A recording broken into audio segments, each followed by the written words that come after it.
The story starts when the main protagonist Lee Hyun comes home in ecstasy and tells her mom she's back. She tells her mom proudly that she has got the scholarship this time and has brought some tasty fruits from the money she received from the company. Her mother coldly tells her that it isn't something she should be proud of. Looking at her phone and not paying heed or showing any emotion about her success, the mother says that the girl next door has already achieved a performance bonus from her company. Lee Hyun's mother's reaction deeply saddens her, and to make it further worse, the mother taunts her that she didn't even buy the fruits from the 20 department stores her brothers don't eat them unless they purchase from there. Her young brothers arrive, and the mother greets them with complete joy and asks them for a ride. Lee Hyun asks where they are going, to which the mother tells her that they're going to Grandma's this time. Lee Hyun also passed the prestigious university on which they gave her mother something, which the mother says she doesn't need to know about. The mother tells her to leave if she has nothing to say and takes the fruits. Lee Hyun knows that it has been that way since childhood and that she isn't behaved well with and loving.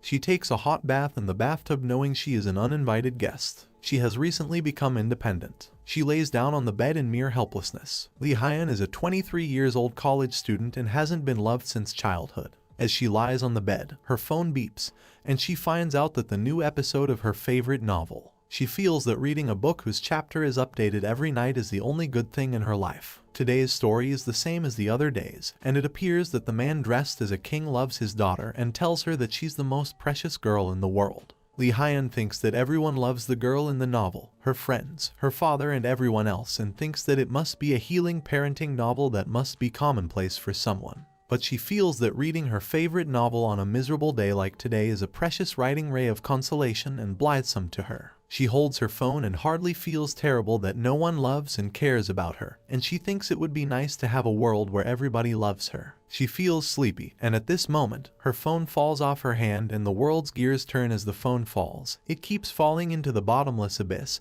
and Lee Hyun wishes that she also wants to be loved. And as her eyes open, she knows she's been reincarnated in another girl's body. As a one-year romance fantasy reader, Lee Hyun, who wakes up as a girl, suddenly feels that she's in the isekai of her favorite novel she used to fantasize. She sees that dragon head and the portraits of dragons hung on the walls. Right now, she is sure that she's in the Edom family. The Edom family was also called the Dragon family as they had deep ties with the dragons. The Edom family's predecessor, Baited Edom, had made a contract with the Black Dragon, and he drank the blood of the Black Dragon for that contract, for which he got dream powers that descended to his successors until now. But all this power has a side effect. Whenever the mana runs out of control, it incites the urge to kill. It is being said that there's a chronic disease coming named as brightening. But there's someone who can stop all this wreckage from happening, someone capable of quelling this berserk contract of the Black Dragon's agreement. And that's her, the novel's main character. Although the novel's main character has a personality like the resurrecting sunshine, she also has a good disposition that she doesn't tolerate any injustice. This nature of the main character will bring salvation to the Edom family soon, and she genuinely seems worthy of the main character. She assumes that she's here because of reading the novel 1,000 times.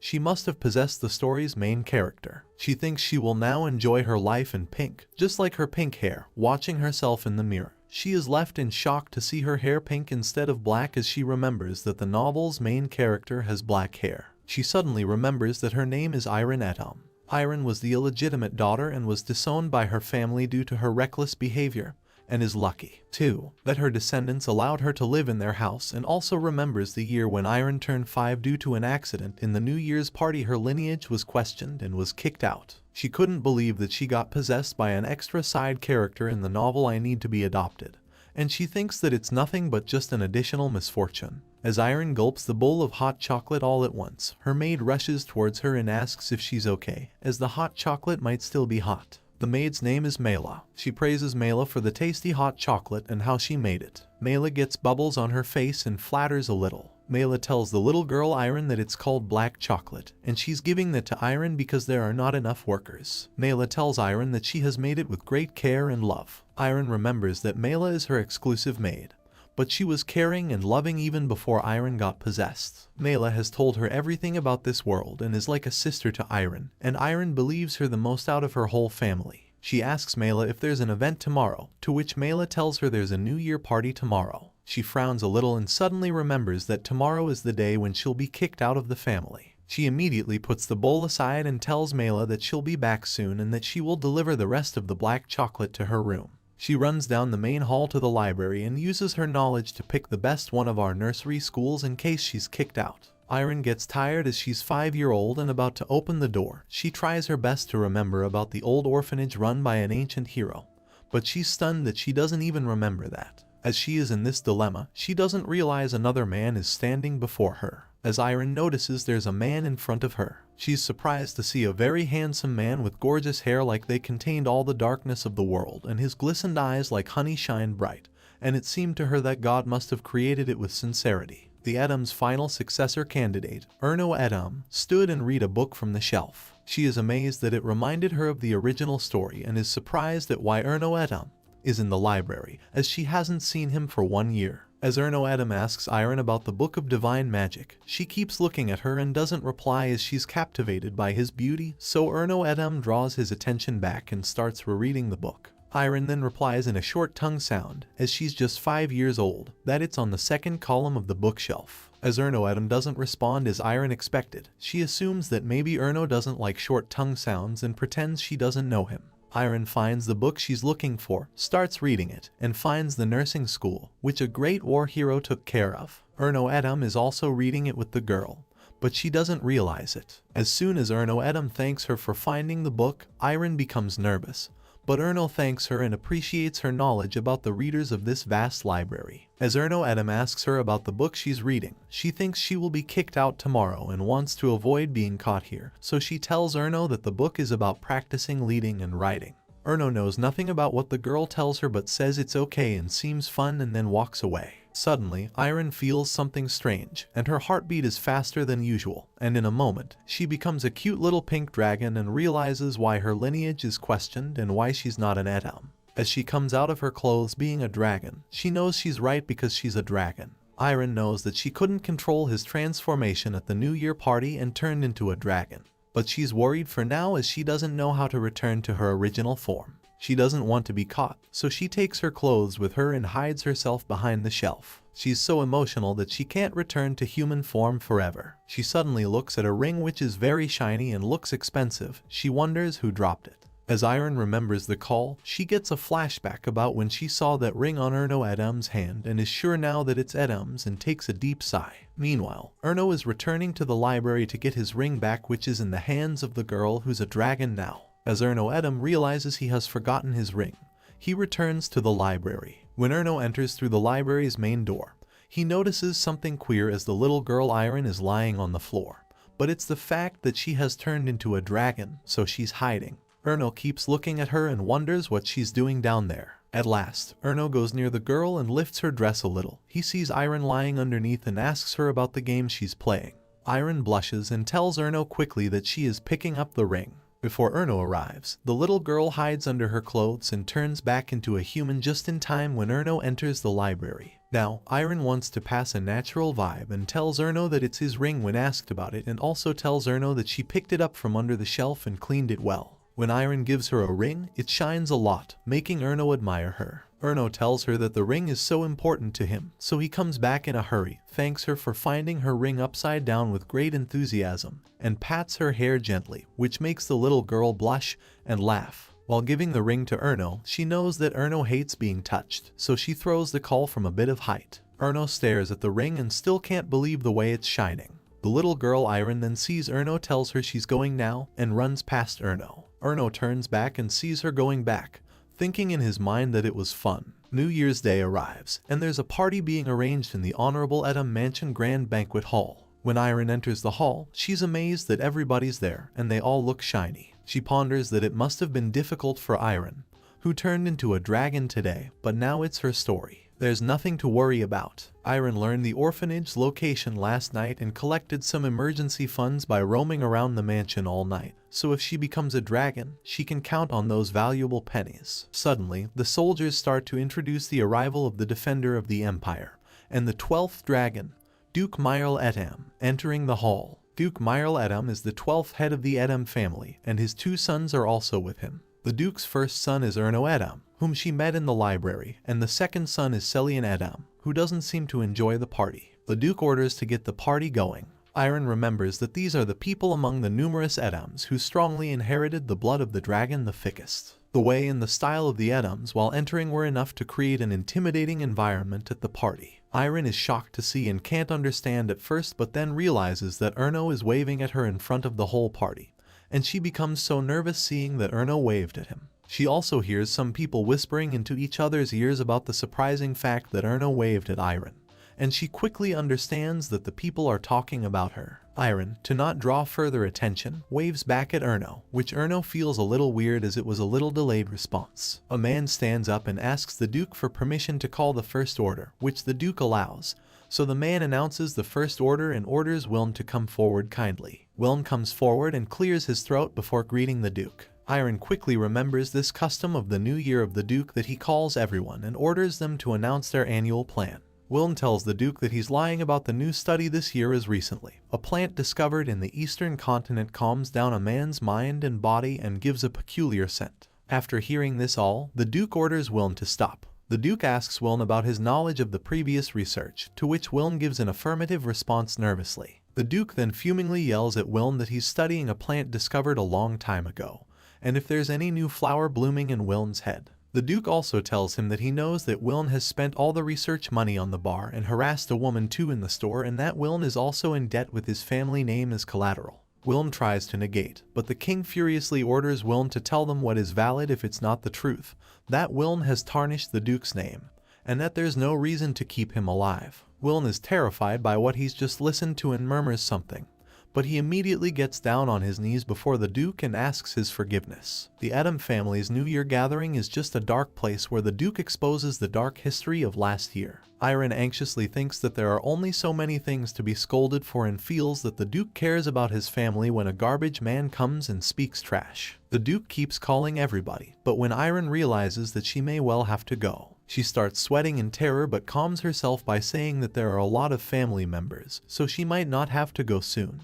It happens, and the Duke asks seeing the little that what is this little fluff, on which Erno Edam advises his father to call her by her name. The Duke ridiculously calls her Fluff, then calls her name Iron and asks about her plans. She ponders in her mind that going to an orphanage is good and feels naughty that she might want to turn into a dragon now. The Duke asks Iron again about her New Year plans, to which she murmurs some words and then tells the Duke confidently that she wants to get out of the house without being interrupted. The Duke is surprised to see such a strange plan, and his children and the people are stunned by such a weird confession. The Duke again confirms that if she wants to leave, then why is that? In utter chaos, Iron shouts she knows the secret of her birth, then immediately realizes that she's messed up and shouldn't have said that nonsense. The Duke asks about the mystery and wants to hear more about it. Iron is now under immense pressure and knows she's doomed. She remembers that the announcements have been an utter mess for her since the old days in her previous life. When she's about to open her mouth in front of the Duke, a soldier of the Duke interrupts the proceedings and describes the seriousness of the matter. The Duke asks the soldier why he interrupted the party and orders him to tell what's happening.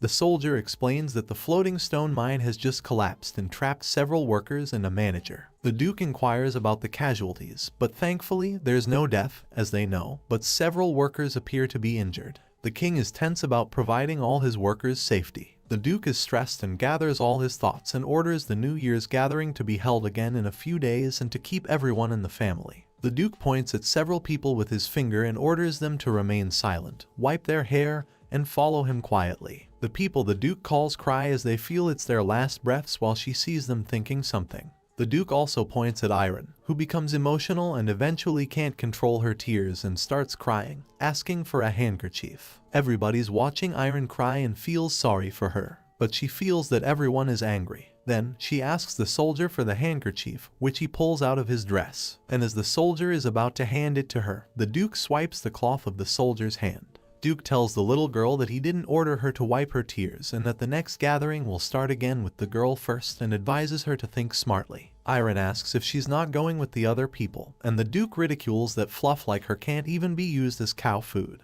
She feels embarrassed and imagines herself being compared to a cow. Iron then asks the Duke where these people are going and accidentally calls her grandpa. The Duke doesn't realize and starts explaining that she doesn't need to know, but when he does, he asks her about what she said earlier. She then changes the course and removes Grandpa from his question, But the Duke is keen to know still what she said before that too. Iron knows she's doomed again and realizes she called the Duke grandpa without recognizing that she will be in trouble. She knows she got nervous, but there's no need to panic. She must smile and face all this. Iron gathers her confidence and calls the Duke grandpa again with bright eyes. Everybody's watching, and the Duke is stunned. Iron says yes, the Duke is his grandpa, and wonders if that's right. As the Duke was about to give a reaction, the soldier called the Duke again to come with them, on which the Duke threw the handkerchief back at the girl and told her she was going to be investigated thoroughly, so she should be prepared. The Duke tells her to meet him the next time, on which she's a bit nervous that there's still a next time and wonders if the Duke will kill her. And just like that, the Duke goes with his men, and the gathering ends in a chaotic atmosphere. The next day, there's bright sunlight, and Iron sits on the bench in the open air, worried that she's looked at all the orphanages but hasn't found the safer one and keeps thinking about the previous day. Suddenly, Iron jerks a little as a paper ball comes and hits her out of nowhere. She wonders how this paper ball came and hit her by itself. Then, she sees a ball approaching her with pace, but she shows excellent reflexes and shouts, which is doing that. The naughty bullies are doing this all and call her a crybaby. One of the boys taunts her, saying that she is sitting alone and has no home or friends, which surprises her as it is unexpected. The boys further ridicule her, telling her to throw back the ball and making her feel illiterate, explaining that the thing he threw at her is the ball. Iron tends to keep patient. They make fun of her, saying she hasn't received any home education because she doesn't even have second parents. Iron has had enough. The boy keeps saying that her mom told him not to play with kids without his parents so that he won't play with her. They further ridicule her by saying what she has if she doesn't have any friends, family, or home, and mock her by saying that she has the birth secret at least, and burst out laughing. After laughing, one of the boys tells the one who is making fun of Iron to look behind her, which he shudders, and when he nervously turns around, he asks what's behind him as there's a big shadow on his back. Iron was fuming with all the fun they made of her, carrying a massive rock in his hands and about to throw it at the boy, making fun of her. As the boy turns around, he sees Iron holding a big rock in his hand. She terrorizes them and throws the rock just in front of the boys. The boy doesn't get hit by that as it would have been fatal. The boys are afraid and threaten the girl that they will tell their parents about it and the consequences would be dire. But the girl is fuming with anger and yells at them that they can tell their mom about it and that even if they have parents. But having a personality like theirs depicts that it will be better if you do not have them. The boy is furious and wants to clash with the girl, but his friends stop him and ask him to let it go. She thinks for a second that she doesn't know what they will do as she only has her own life. The boys say that they already know that she's strange. Iron then tells them that they are pitiful and don't even know the word damage compensation properly,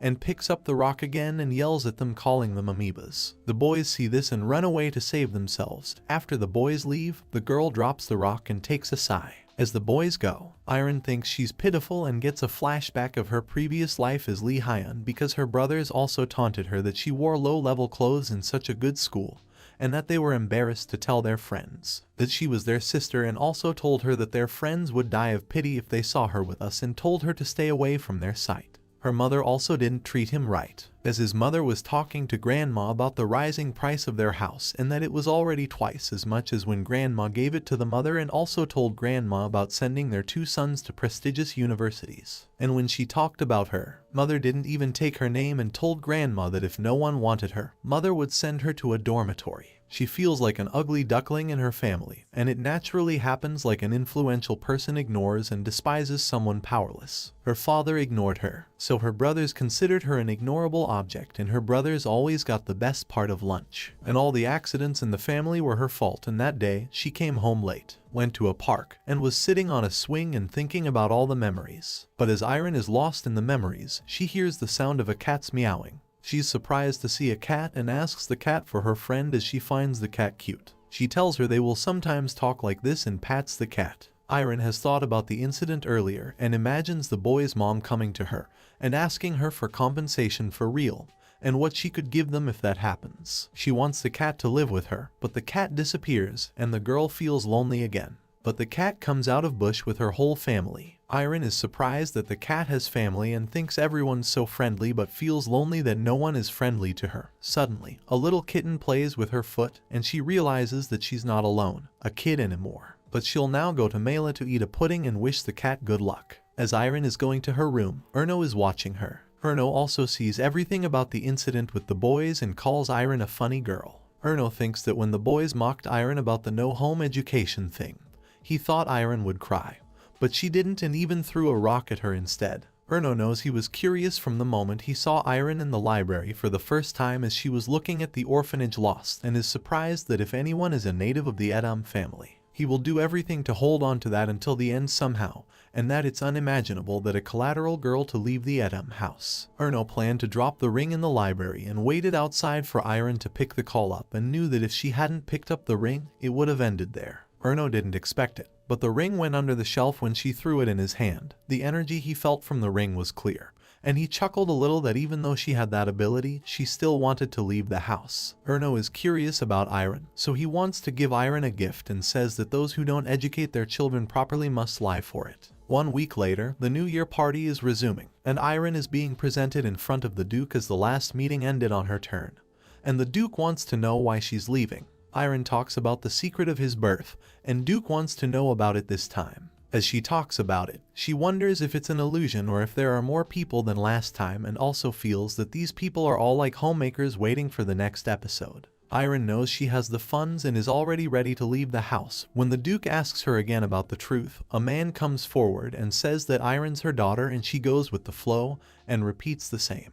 Iron is shocked as she realizes she looks up. The man is Erno Edam, the son of the Duke, claiming Iron as her daughter in front of all. Iron is shocked inside by what Erno is saying and wonders if she will see the sun of tomorrow morning. In the original novel, Erno Edam is a terrible hedonist who takes pleasure from whatever he wants. If Erno is not interested, he wouldn't make a move and would do whatever he wants to and have everything he wants. If Erno were tired of playing, he would break the things so one could have them. So Era knows she should avoid Erno if she wants an easy life. Iron is nervous, and when Erno stares at him with a smile, she realizes that she's already in Erno's sight and asks what Erno is saying. Duke tells Erno to stop making bad jokes and that a man of his status shouldn't step up. Erno laughs and replies that he isn't looking for a seat. He's looking out for her daughter, and the seat doesn't seem crucial ahead of her. Iron utters that she's not Erno's daughter and wants to tell the secret and leave. But why is Erno delaying it all? The matter picked up the heat. Duke was like a dragon, Erno was like a tiger, and Iron stood between them. She doesn't want to be a part of it, but Erno tells his father that if he doesn't believe him, he can ask his daughter, which makes Iron shudder a little. Erno asks Iron to tell her the truth. She knows Erno is shameless and lies to his father. She is nervous, but as Erno gazes at her with such eyes, she becomes even more nervous at speaking out loud that she's his daughter and pats her head. The Duke is furious and tells Erno that he couldn't stay still at every New Year's party, and now he's bringing in someone else's child. And more than this time, it's that fluffy thing. Iron hears people murmuring in each other's ears and gets to know that it's not a new thing that is happening to her last time. Erno brought a boy but kicked him out after 4 months only, and they expected Iron to stay here for a maximum of half a year. Some people even bet that she wouldn't wait for 2 months. Iron knows that everybody's used to enjoying this sight. She remembers that in the original story, Erno uses people like chess, and he's used to letting it go lightly. Erno was like that when he became the heroine's adoptive father and when the people didn't like the heroine. But it was just a business relationship of necessity. Iron hears a good thing from the people. A lady says that she's sorry for the child. Still, that lady said that her husband told the lady that whenever Erno leaves someone, he gives that person enough money to buy a small island. The people start murmuring about what she would do with such huge cash, and Iron will only make a fuss about being with the Edams. Iron finds this fact as darkly sweet as she knows if she stays here for half a year, she can spend her last years on an island that belongs to her and imagines a beautiful future on that island and calls all this a part-time job of high reward. Iron looks at Erno with mixed emotions. Erno tells the Duke that the Duke can't change his successor too, even if he feels that unfair, and then stares at Iron with a smile, and then tells Duke about his New Year plans. Erno tells the Duke that he wants to be an excellent father to her daughter, who reunited late with him. The Duke shouts at Erno about how a man can be a good father if he isn't a good son. But Erno interrupts and tells the Duke to be quiet as his daughter is scared. Iron knows Erno is using him like a shield. Iron tells them that she isn't afraid of her grandpa, to which Erno tells her that her father will protect her anyway, so she shouldn't be scared. Iron tells them she isn't afraid and Grandpa is also incredible. She looks at Grandpa with a cute little face and asks Grandpa not to be angry. The Duke says okay but immediately starts saying he's never been angry and never will be. The Duke's both other sons in the back know that, too, that their father's still sore. The Duke has had enough, and he stands up and orders that the New Year's party is over and everybody will send their plans separately to his room. Duke murmurs in his mind that he isn't angry and is gutted. Erno grabs Iron, picks her up in his arms, and tells her they should go too. After the New Year's party, it seems like it will never end that Iron has become a fake daughter of Erno. As Erno is carrying her, she knows he wouldn't bring her for far and is stunned that Erno hates skinship, but doesn't he now? Iron thought that as soon as they left the banquet hall, Erno would throw him away, having played enough with her, but he was careful of his steps so that he doesn't falter and drop her. Iron feels she's precious to Erno the way he sees her and smiles, but Iron knows that to Erno, she's just a new toy, and she has to wait until he gets bored and pays her, and she leaves. Iron knows she doesn't have to keep good hopes and expect anything. As if you already wish you wouldn't be hurt, she knows that in the protagonist's original life, it was like that too, and she decides not to expect anything. Erno is carrying Iron in his arms and sees her and smiles. Several days have passed after that second New Year's party, and Iron is seen to be in a vast room decorated beautifully and wakes up in bed. Erno is there too, greets his daughter, and says good morning to her. Iron is still sleepy as she greets Erno but admires that he's still handsome even today. A week had passed since the New Year's gathering, and Erno then took Iron with him to his huge mansion and gave her a vast separate room as if he had prepared it for her in advance. Besides, Erno comes every day to her room and makes breakfast for her and does the same today and tells her that she needs to take breakfast now that she's awake. Erno tells Iron that he prepared soup and bread today, but she thinks of it too much for her. Iron feels happy and so good when Erno's feeding her, and the 23-year-old inside her is crying about this. Although she prefers to be served differently, she does find the rice very tasty. Erno asks Iron if she wants anything today and pinches her cheeks as he does daily. But Iron is confused if she should tell him that she likes gifts. Iron thinks she likes to have money, but it will be too snobbish. Erno told Iron that he'd bring Mela soon, too, so should I tell them what I need? She then tells Erno the truth that she would like to have an account, and Erno asks if it is a bank account she's talking about, to which Iron says yes. In the novel I Need to Be Adopted, the bank account differs from the real world as the magic tower runs the bank. They do not make a passbook for the account. It is thoroughly protected with triple magic and barriers, and they give the owner the safest safe in the world, and only the owner can access it. At the moment, Erno is so kind that he will give anything.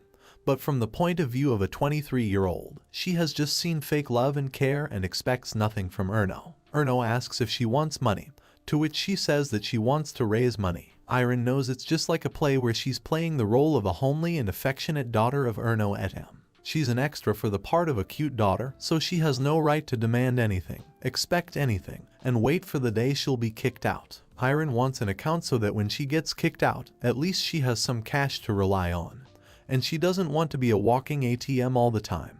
Iron isn't expecting anything but still makes a request. As Erno ponders it, he passes an evil smile and realizes that her daughter is trying to escape the house. Erno tells her that creating an account is simple, but Iron is shocked. Erno tells her to go right away. They both go out in the market, and Iron is surprised to see all this, as it is his first time out. It mesmerized her to see the beauty of the famous Rapan shop furniture, and finds it more impressive than she imagined. Erno is glad that she liked it. Erno asks if she wants to play with toys as there's a shop here. She tells Erno she hasn't played with toys, so that's okay, and a sufficient account will be enough. Iron knows that parents who don't care about their children don't buy them toys, and she also wasn't related to toys in her previous life, so she doesn't know if it'll be fun. Erno picks her up in her arms, understands her, and takes her to a toy shop. As Erno talks to Iron, the shopkeeper gets angry that the shop's not open yet. Erno asks if he's the owner, and the shopkeeper replies yes, to which Erno throws a bag of gold coins at the shopkeeper. Erno tells him it's 50 gold coins and that he wants all the toys in the store. It flabbergasted the shopkeeper to see 50 gold coins. It frustrates Iron that it's a lot of toys,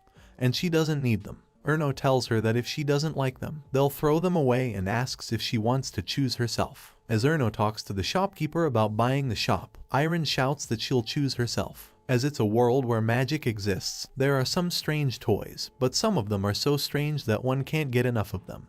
Iron thinks that it's not worth 50 gold coins, and she would rather have the coins than toys. Erno teases her time after time, in which she says that she'll choose and stay calm. Iron wanders around and finds all the toys useless but sees a tiger doll, and chooses it out of all. She brings the doll and tells Erno, to which he asks why he chose this tiger doll. Iron tells Erno that it looks like her father, and that's why she chose it. Everybody at the shop is happy to see her love for her father, and Erno is also impressed by the cuteness. Erno knows that he can't do anything if her daughter wants this. Iron knew that this act of hers would move Erno. Erno asks the shopkeeper how many of these are left. The shopkeeper shows him the stock, and Erno asks how many have bought this before, to which the shopkeeper tells him that he's the first one. Erno then snaps his finger and fires those similar toys, saying he wants to get rid of them. The shopkeeper worries that his ambitious work is on fire and asks for water. Erno throws another bag of coins on the shopkeeper's face and tells him not to make a fuss. Erno assures them that the fire will only burn the dolls and disappear immediately. Erno tells them he hopes they wouldn't sell more of these. The shopkeepers bow down to Erno, thanking him even after their shop caught fire. Erno says that now only my daughter will have it, and no one will ever have this one.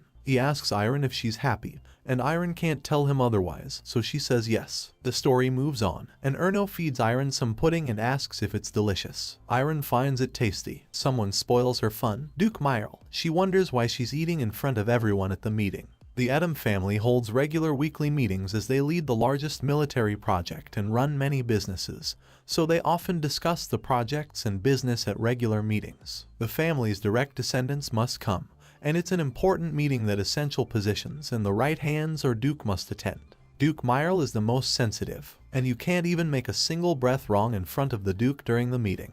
Duke notices Erno feeding Iron in such a severe meeting and asks Erno about his wrongdoings. Erno replies that even though it's his daughter's snack time, he still participates in the discussion. Duke is furious at that behavior. Iron feels she'll die of hatred of the Duke before Erno abandons her. Iron tells Erno and Duke Myrle in a cute voice that she won't eat the pudding and assures them that Iron won't be a bad girl and will be a good girl, so Grandpa and Father should please stop scolding her. Her words moved Duke, and he agreed that this fluffy thing was good at talking. Duke Myrle nods that it's okay and not Iron's fault, and if she wants, she can eat 10 or 20 puddings too. Erno then feeds Iron the pudding again, and Duke feels Erno is the biggest problem here and is a little irritated. Iron feels that the permission of the Duke might not be pure, but the pudding is so tasty that she can't control her emotions, and it is expressed on her face. Everybody in the meeting, even his usually stern grandpa, admires her cuteness and feels love for her. Then Duke Myrle comes on to the main point, business, and asks about the weapons to be transported to the neighboring country,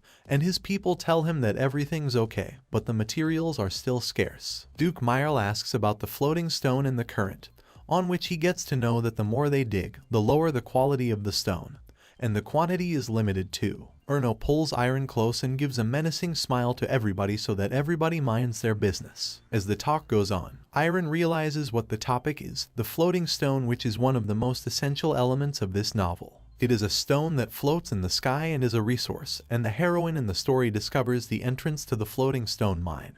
And there's an incident about that in the novel too, but Iron wonders why she was even there. That place was behind the dukedom in the mountains. Iron understands the heroine found it because she has everything in this novel. But it's different now, and since Iron is here and knows everything about this world before, she will take this chance to avoid Erno's whims and feels sorry for the heroine who's coming later. Even after knowing everything, she still asks about the floating stone from Erno. He tells her it's just a useless flying stone in the sky, shows her an illusion of the stone out of his magic, and guides her that a small amount, when mixed with iron, makes a suitable alloy and can craft weapons. Iron scoffs inside about it being a useless stone, but deep inside, she knows this stone will soon change the game of war and bring a revolution. Erno asks Iron why she asked about it, to which Iron claims she saw a stone flying in the sky. Everybody is stunned, and Duke Myrle hits the table so hard with his fist that it is divided in half. Duke Myrle is more serious than ever and asks Iron to confirm what she just said. Iron is scared and wonders if this is the dragon's bloodline strength that he divides a big thick table in half with a punch. Other people also start asking questions about the floating stone, where it is, and even if she saw the natural stone. Erno shouts 10 steps and everybody steps back from Iron and warns everybody that they should maintain 10 steps when they talk to his daughter. Everybody apologizes, but Duke Myrle wasn't to be restricted by that. Duke comes forward and asks its location, to which Iron assures Duke she knows the place and tells him it's the mountain at the back. Iron points at the hill from the window, and Duke can't believe a stone could be behind his residence. The people wonder if she's right about the rock in the back mountain, but they agree they didn't investigate that mountain as they never imagined it could be there. They all agree to check that up, and Erno pats Iron and asks why she knows so much. Someone comes and calls the Duke and whispers something into Duke's ears, and Duke says about a child's daughter being in the wrong place like that. Duke announces that today's meeting ends here, and everybody is surprised at what's happened. But Iron knows what's coming from the heroine, but she wonders if it isn't too fast. Iron bites her nails and wonders if the main heroine, whom everybody loves in the novel, she'll be forgotten soon. Iron expresses his curiosity that sometimes he doesn't know what Iron is thinking about. Erno takes Iron as it's late and tells her he'll introduce someone to her tomorrow, and Iron is more curious than ever and nervous. Erno puts Iron in bed and asks if the pudding is good, and Iron agrees. Erno assures her she can eat it whenever she wants, but Iron is thinking about only one thing.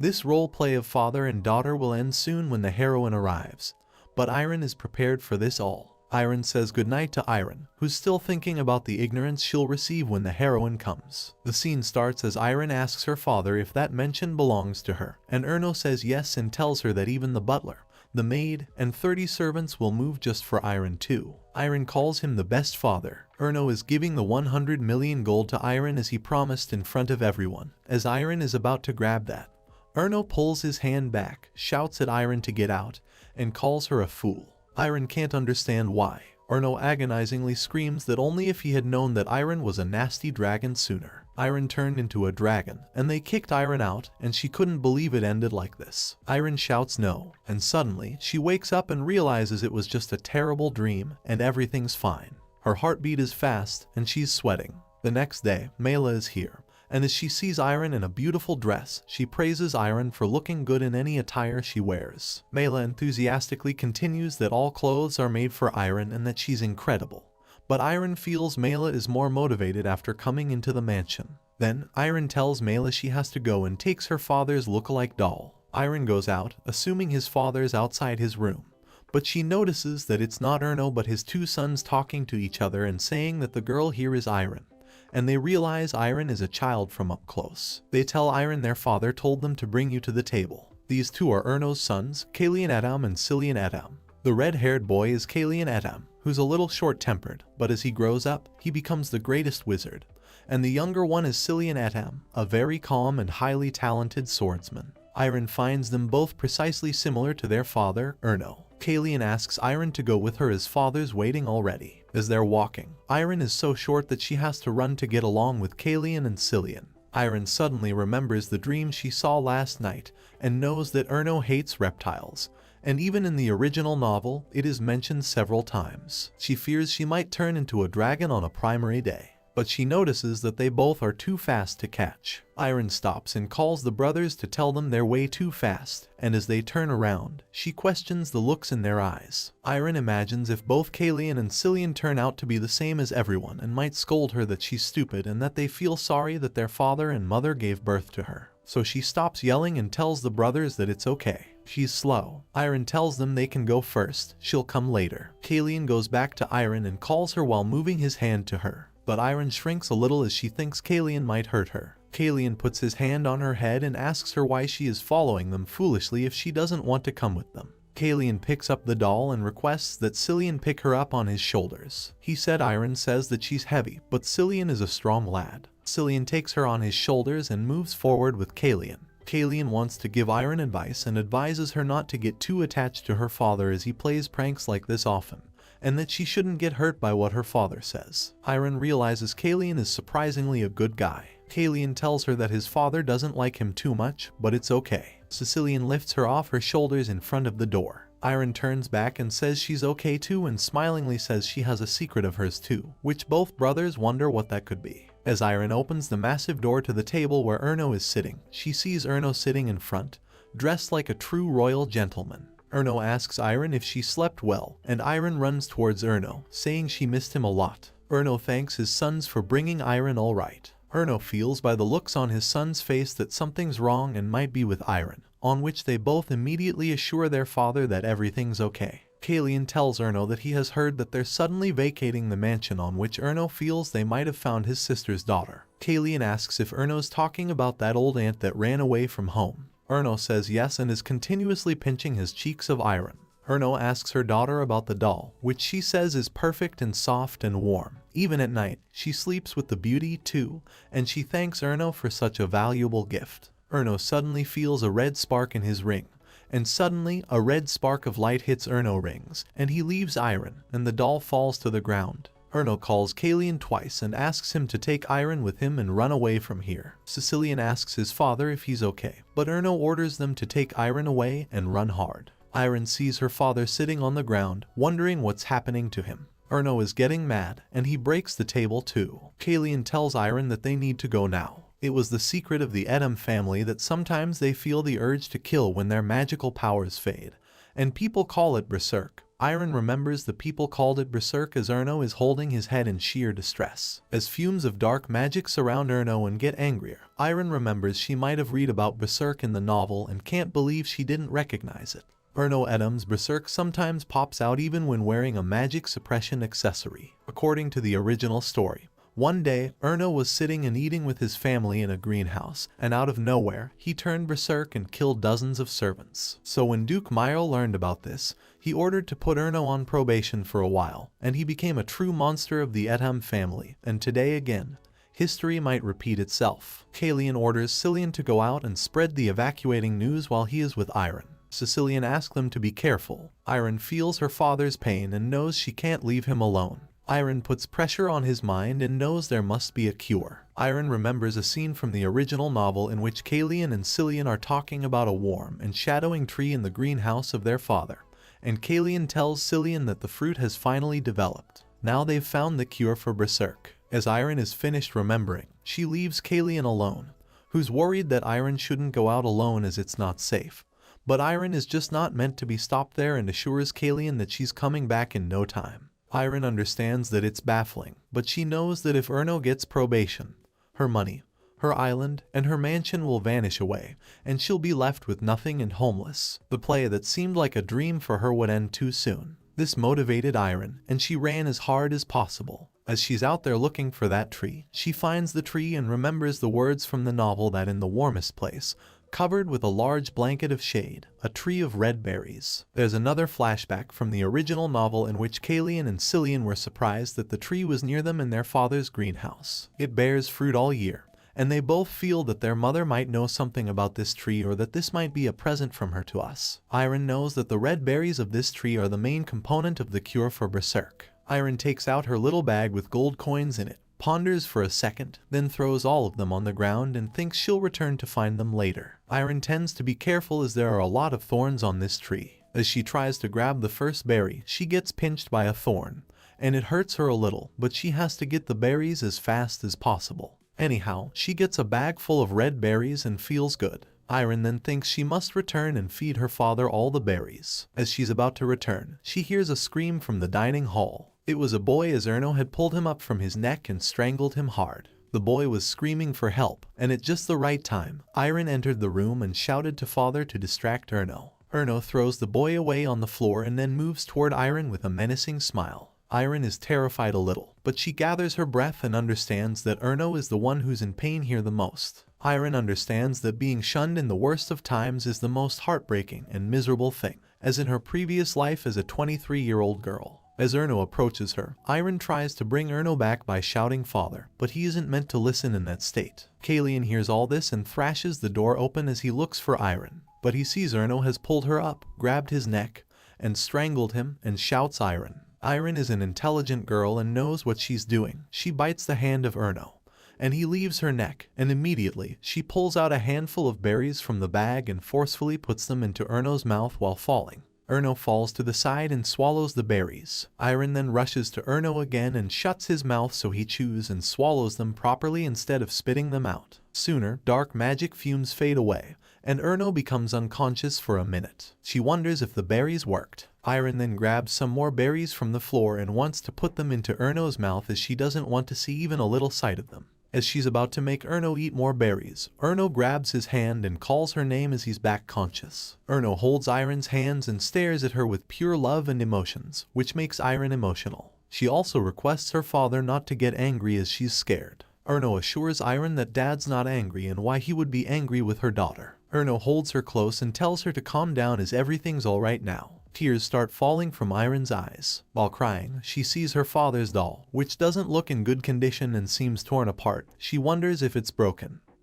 but she has to check it now. Dahlia is lying in her bed, talking to Erno Edam, who sits beside her on a sofa reading a book, telling him how children were blind and no matter how scared they were, just because you are their parent, they would give you eternal affection. No matter what you do, the child will still. But Erno Edam is uninterested and interrupts her, saying it is her stupid point of view. Dahlia is annoyed and scolds him to let her finish the story and listen to the end. She then says that no matter what sins you've committed, ugly or cruel, don't you think they would only see your best side? She says that if he met someone like that, he would change. But Erno Edam is not interested in this ideology and tells her how he repeats this a lot, that she is such an ideal romanticist. Dahlia is frustrated and says she wishes to have a cute daughter at times like this because men are weak to daughters. Erno Edam is still focused on his book and says they already have 3 children. It's enough. But this is exactly why Dahlia now wants her child to be a daughter, so he would know too that there are people in the world you cannot help but love. And maybe, who knows, Ian might change his world. Therefore, she looks happily at her pregnant stomach and wishes he would not be lonely anymore. As she says this, she looks at him longingly from her bed. But she could only say that so openly because she never gave birth to her 3rd child, as she passed away before she could do so. As the scene changes, Kalian runs towards his father, who holds Iron on his lap, worried sick, asking if he is okay. Erno Edam puts his finger under Iron's nose to check if she is breathing and says that, fortunately, Iron was not seriously hurt but looking serious. A scream is heard, and the door opens, revealing a breathless, panicked Mailer running into the room. Kalian angrily asks how dare she disrespect his father, but she says that was not it. Erno Edam recalls how usually there would be messy chaos in the surroundings and a prejudiced look, full of fear, running away for their lives. Once the berserk begins, there is only one way to stop it. A dragon chess piece is crushing the tiger doll. An opponent stronger than a berserker would be forcibly subdued by force. However, the Duke of Myrle or the family's eldest son could knock him down. We're both out of town, so no one could stop him from hurting and killing servants and others, remembering how he choked the young man. But this little kid, Iron, stopped his berserk by feeding him the red berries. As Erno Edam was carrying Iron out of the room, his eyes landed on the tiger doll, torn from its ears and torso as wool spilt out of it. He summons the doll to his hands through his mana. Looking at the doll, he remembers how Iron loved it, liking it the best among the other toys. He feels sad as he did not mean to burn down everything. This scene is being witnessed by Cillian, who is peeking through the door, trying to gather his confidence by pumping himself, and then steps inside asking his father about Iron. To which Kalian replies, letting him know that she was okay, it was all over, so he should take it easy. As Cillian closes the door behind him, making a squeaking sound, he asks his brother and father how the berserk was handled, albeit slightly nervous. Kalian shrugs him off, following his father as they exit the room, and tells him that he will explain it later to him, and tells him first to find the red berries and bring them to his lab, throwing the berry satchel to him, claiming that this was the key ingredient in fixing the berserk despite Cillian's protests, silencing him with a please and walking away. Unwillingly, Cillian sighs and is relieved that no one died today. Erno Edam is carrying his daughter, walking through the luminescent hallway with Kalian following him, who nervously asks if the fruit stopped him from going berserk. Erno sighs and agrees that it seemed like that, and Kalian continues looking at Iron that he had been looking for it.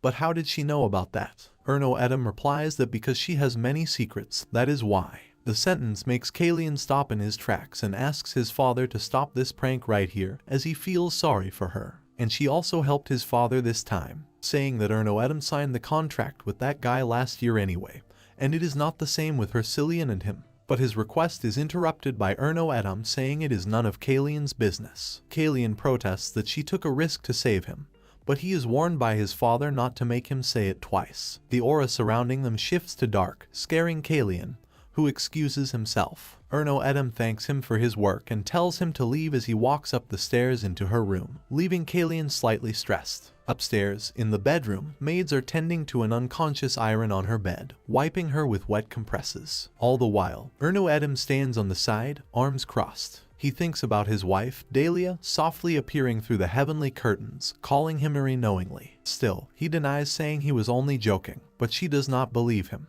Iron soon woke up confused on her bed, wondering where she was. She suddenly remembers Gold and sits up screaming. Hearing this, Mela comes running in, concerned. Mela is emotional seeing Iron awake as she wipes her tears, saying how Iron was unconscious for a week, making her so worried. Iron is shocked to hear that she was sleeping for a week, Mela saying that she was so worried that her heart was beating so soft day by day. But Iron is tense at that, thinking that if a week has passed by, then it means that she would have arrived by now. Seeing her anxious makes Mela concerned that her miss was feeling uncomfortable. But Iron thought about the possibility that she must have come. Mela is confused and asks, "Who do you mean?" Outside the mansions, some maids are cleaning and are seen relaxing when they hear a little girl ask them a question. The black-haired little girl asks them about the Duke's office. The maid tells her to go to the second floor in the end of the hallway. The pretty little lady thanks the maids and cutely walks in. The maids comment on how she is the cutest girl she has ever seen, and she might be the daughter of an aristocrat or the princess who was being looked after all the time.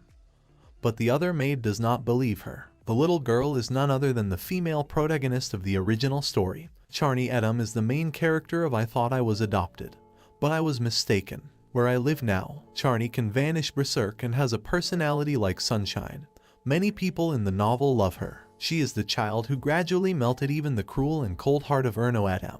Erno uses her only when necessary, but as the story develops, they all open up little by little, as they would eat together like a family and even bring presents for her. She is a precious existence born of a cold-blooded father, a heroine everyone loves. She read the novel religiously, and this heroine was the highlight of I Need to Be Adopted, the reason why she was so excited. She also wanted to like the heroine so her family would love her. But she soon realizes that whatever she had dreamed of was just an illusion. She then places the tablet on the desk next to her documents and lays her head down, feeling sad. She thinks that she is not a heroine. Back in the novel's universe, Mela is spoon-feeding Iron some soup and is saying that everyone was worried about her. How Master Kalian and Master Cillian came to visit her almost every day. And the Duke even asked Mela to come and tell him as soon as Iron wakes up. And when Iron asks the maid about her father, Erno Edom, she hesitates before saying that Sir Erno Edom came once a few days ago. After that, she trails off and assures Iron that he was probably busy, that is why, and explains that the Duke brought the daughter of the deceased princess, and from what Mela heard, there was talk of adoption going back and forth. Iron agrees that would be right. Mela continues that this time she brought her thin soup instead of pudding. How could she eat well without making a fuss? Mela wishes it would be nice to have a daughter who is as calm as Iron and thanks her for the compliment. Mela replies that she is more grateful, thanks to Iron, that Mela was enjoying this luxury as she dutifully feeds her soup.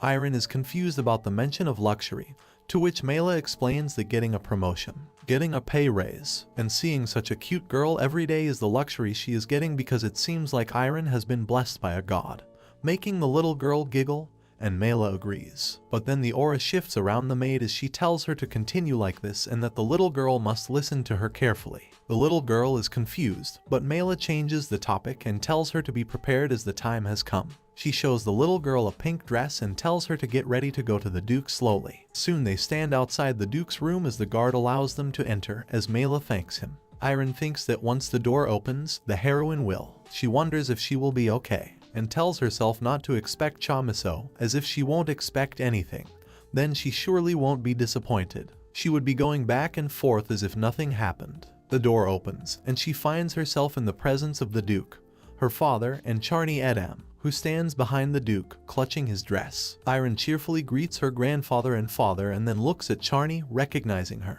The Duke welcomes her, calling her Fluffy, but her father only looks at her once before looking away. Iron is unaffected by his ignorance on the outside, but inside, she thinks he is interested in her already. It's okay, she didn't expect anything and was only slightly surprised. The Duke continues saying to Fluffy there was a floating stone at the place she told him about, and thanks to her, business is back on track. And while he was away, Erno Edom said she helped him while the Duke was away. Iron says yes, her father was sick, so she helped him. Duke thinks about this and asks if she knows the price of iron. But Iron is confused, so he explains that the price is that those who do a reasonable job should be given a fair reward. This surprises both Iron and the Duke says to describe it, he'll grant your wish, say whatever you want.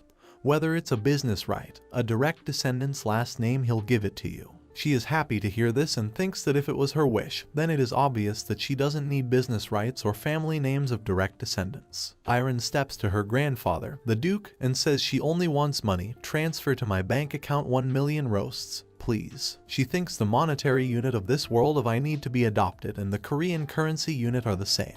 The Duke is shocked to hear this, and he asks her if she said she wants 1 million roasters now. She nods and thinks that 1 million would be enough. The Duke sighs, and Iron is confused, thinking, is 1 million a lot? Even if he has a lot of money. The Duke then raises his platinum-grade bracelet and asks if she thinks it is only worth that much in your opinion, and transfers the money, saying he thinks the value of the information she gave is a deposit amount of 100 million, making the total remaining 110 million. At least that is what he thinks seems right. She is jumping with joy, thanking God. She thinks that 100 million that she had never seen before in her previous life. But just as she thinks Iron is picked up by her father, she thanks her grandfather. He smiles at her and scolds her, saying she shouldn't pick up anything and eat it like this. But actually, Erno Edom withdraws the amount from her bracelet, 100 million, all of it, confusing her. But he continues that it is a bad habit. If she does it wrong, she will stomach ache, and the Duke will call her a stupid child. She is shocked and calls him a crazy psychopath on the inside.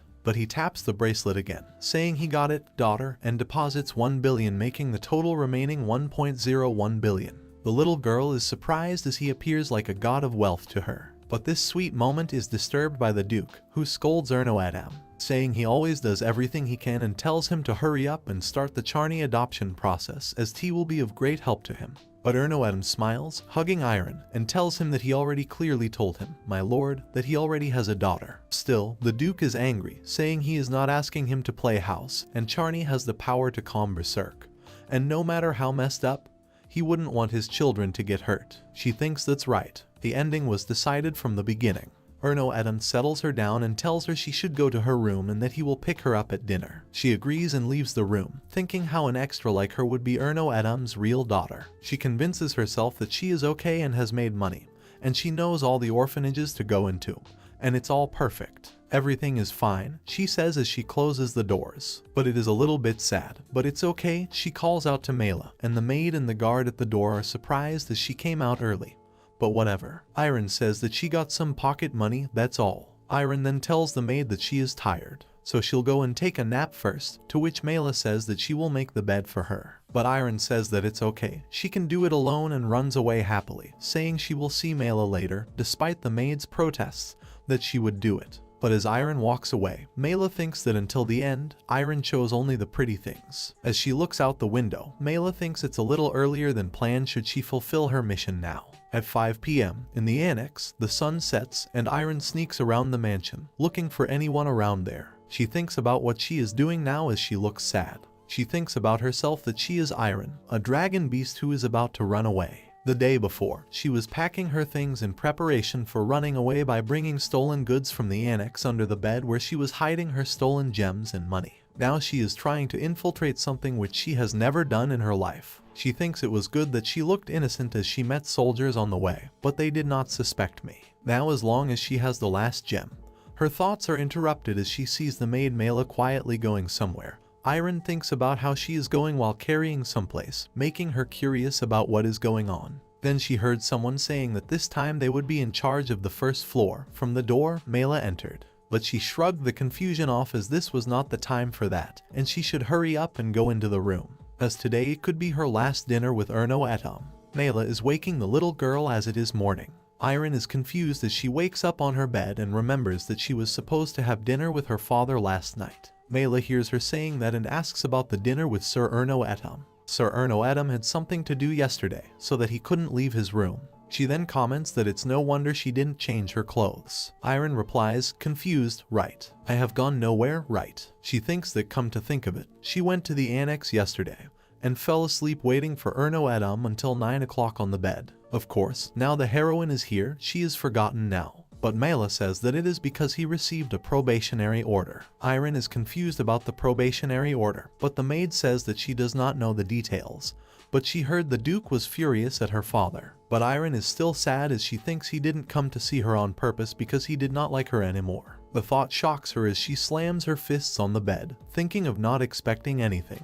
She then asks the maid if she could see her father. Mela replies the lady will probably be allowed to come in. Iron says let's go, and soon she is running down the hall saying goodbye to Mela for later as she backs off from a certain distance where the servants are allowed. Iron then opens the door saying hello to her father, excusing herself inside the room. However, she sees Erno Edam and the little girl Charnie holding hands upon entry. Seeing this, she apologizes and excuses herself as he is busy with the heroine. But before she could leave, Erno Edam stops her, saying he is not busy and invites his daughter in. She runs in, falling into his lap. She then looks up at his father and asks if his grandfather scolded him last night. Her father replies, "Iron, have you ever seen a sword that breathes flame?" She asks why the sudden question, to which he says she will see it soon enough in 3, 2, 1.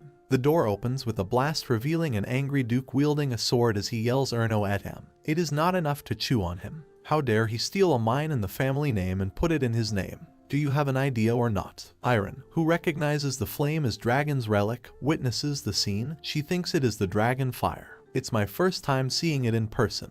Erno Edam tells his father that he has to be honest. My lord, you said to yourself that you would give me mine, don't you remember? But the Duke is not having that and says stop talking nonsense. When did I tell you? But then he remembers him saying if he was going to live such a miserable life in the future. Erno Edam then knows that the only legacy that will go to him is the mountain behind him. Erno Edam continues, you said that correctly in the office 2 years ago, making the Duke stutter in confusion but then gets angry, saying that this was nonsense. Are you going to reject it then and then accept it now? Stop talking nonsense and bring it back right away. But Erno Edam smiles as he says no, his utter refusal shocking the Duke into silence as Erno Edam tells him to please leave, my lord. I have something to talk about with my daughter. But as he is protesting about not being done yet, Erno Edam snaps his fingers and makes the Duke teleport into the lawn, surrounded by some cute little puppies as one of the dogs leaps up to the man and licks his face, making him scream in anger at his name. Meanwhile, in the room, Erno Edam praises Iron, saying well done, my daughter, and summons the doll and tells her he was supposed to give it to her at dinner yesterday,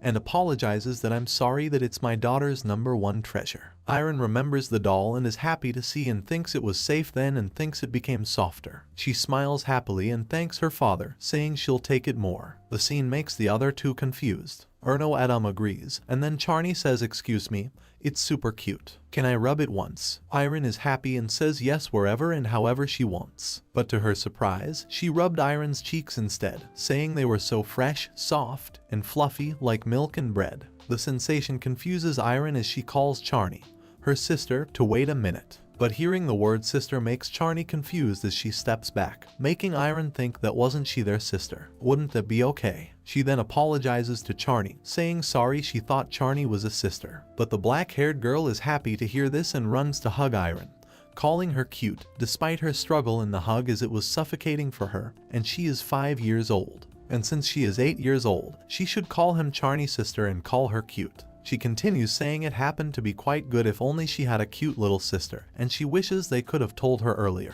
She then says, please take care of me, let's get along well in the future, my little sister. Erno Edam is seeing this all with silence. Iron is walking the halls, thinking she should run away for real this time, tonight. The female lead has also arrived at the mansion, and as far as the original novel goes, there would be no room for me to intervene. No more intervening as Charnie will be taking her place soon enough. She remembers that even her father, Erno Edam's eyes back then were a bit different from before, saying no, of course, this must happen. Because the heroine came in, there is another real reason who is the novel's main character, as she cannot even be compared with. Because she shines so brightly as she plays the harmonica. Watching her, she realizes that there is a light around her that she can never defeat. Soon the girls are sitting at the table drinking tea. As they have a conversation, Charnie tells her that she is having a private meeting with Grandpa, and they ask her to come up and see Grandfather in the afternoon. And other than that, she is free too. Iron thinks that this means that the Berserk must be truly happening again. As in the original timeline, the heroine was often called for her purification ability. Iron only replies with an I see, but then Charnie takes a spoonful of the pudding, tells her little sister that she would feed the little one herself, and tells her to open her mouth. Hearing this, she is horrified but then puffs her cheeks as she opens her mouth to take a bite. Charnie is pleased to see this as she calls her cute repeatedly for being so adorable, and lovely even as she eats, hugging her with love. The hug leaves Iron breathless as Charnie tells herself to be lucky to have Iron, because everything in this house was unfamiliar to her from the time she stepped into the mansion, and Charnie was worried a lot about that, but now she is relieved to have a cute little sister like Iron. Iron hugs her back and assures her that her father buys the pink-haired girl lots of toys and delicious things, and once she gets used to it, she will be okay here too. But then Charny tells her that she hates being Erno Adam's daughter, and that she only came here because she needed a guardian. She came in here involuntarily, and if it wasn't for that, if it only wasn't for that. Charny thinks sadly. Iron is confused at the scene as she thinks about whether Charny originally had this personality. And even if she didn't like the original one, she was not this grumpy. But then again, it might be because it was still the novel's beginning, as in the future, there would be many incidents where Erno Adam and Charny would get closer. Especially that incident. The first thing that happened after the heroine came was the dragon artifact theft case. It would not be long before someone here, someone from the Adam family, would steal the dragon relic and run away in the incident. In the Adam family, it is said that each artifact chooses its owner, and there are 3 dragon artifacts. The first one is the Flame of Blaze, a sword owned by Myril. The second one is the Fragment of Balance, a sapphire earring owned by Erno Adam, and the third and last one is the Dragon Orb, the artifact that would be stolen this time. The second artifact, the Balance Fragment, which in other words is an object that brings out the balance. The adoption saved Erno Adam's unstable mind at the beginning, when Duke Myril took Erno Adam out of Enhamion, which is also why it is not easy to get rid of. But anyway, Iron thinks that with the heroine solving the theft case, the relationship between Charny and Erno gets closer. But the problem is that Iron cannot remember the person who stole the artifact. She worries that she read the novel several times over and over, so why can't she remember? She wonders if she should stop the theft, but thinks taking charge of another heroine's incident would be wrong. Seeing Iron lost in thought, Charny asks her what she is worried about. Iron tries to reassure her, but Charny presses her to tell him if she has any concerns so that Charny will help her. Even though it has not been a while since they met, Iron genuinely seems like her sister, so whatever the problem is, they'll solve it together. But Iron assures her that she is thinking of nothing special. She was thinking about the menu for dinner tonight, reassuring her. Charny then takes her little sister's hand and tells her to always be happy without any worries. She thinks that she always used to want to be like the heroine. She remembers lying on her bed reading the novel and liking that everyone loved the heroine. She liked Charny, someone who was sweet and kind to everyone. In the novel, Iron tells Charny that she is her older sister, so she will make her happier. She thinks of a promise to surpass the original novel, as she wants to strengthen the relationship between Charny and Erno Adam. Charny, the heroine she likes, will make her happier than in the original version. Charny thanks her for that, saying she is glad to hear that from Iron, to which Iron also asks her to tell me if she wants any help. She then puts the luggage bag she packed for running away. She puts it back deep in her closet that night, deciding to stay. At night, as Mela is helping Iron with her outfit, the maid asks her if she has prepared the gift. But Iron is confused about that, to which Mela clarifies that today is Prince Erno Adam's birthday. Iron is immensely shocked by the news because she does not know. Mela says that since she is the only daughter of Prince Erno Adam, she should be the first to give him a present. She wonders if there was such a setting in the original novel. But her thoughts are interrupted by Mela, who tells her if she forgot, then there is a gift that will make the young Duke thrilled if she gives it to him.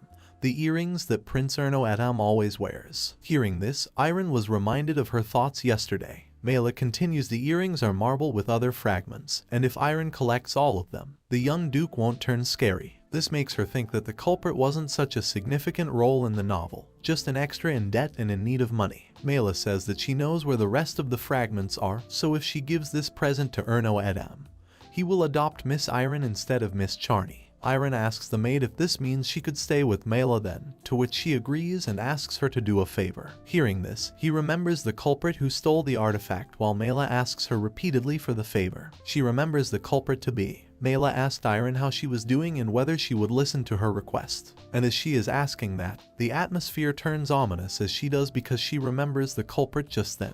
And it is none other than Mela. The maid attempts to sweeten up the deal as she expects Iron to listen to her like always. But to her surprise, the little pink-haired girl tells her no. She physically slams her hands down and tells the maid that she would never do that.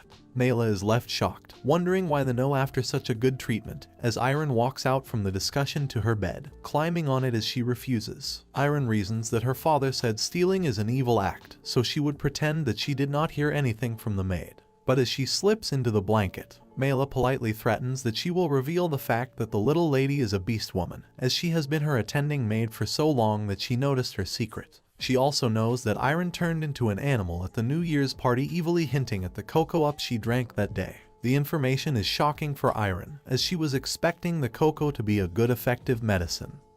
But alas, she was cheated instead. But it didn't matter as it was already too late. So, she closes her eyes, trying to ignore the maid as she leaves the room, threatening Iron that she will regret it. Snuggled in her bed, she thinks that in the end, it will still play out according to the original. The heroine will actively solve the theft, thus making Erno Edam interested in Charney. She continues that yesterday she found the purpose of staying, her newly acquired sister, and everything was bubbling up instantly. She is sad at the turn of events, wondering why her life was always like this. Soon the night arrives with a full moon, the quiet night of the dragon, where the blood and madness of the people of the Edam clan are falling into a deep sleep, because on this day, regardless of direct or indirect, the power of those who belong to Edam will weaken, so the security of Edam's guard was greatly enhanced. Thus, today is the day that Mela missed her chance. In the morning, people gossip about the beastly nature of Iron, some shocked at how the child could be a dragon and how dare she disrespect the Edam family,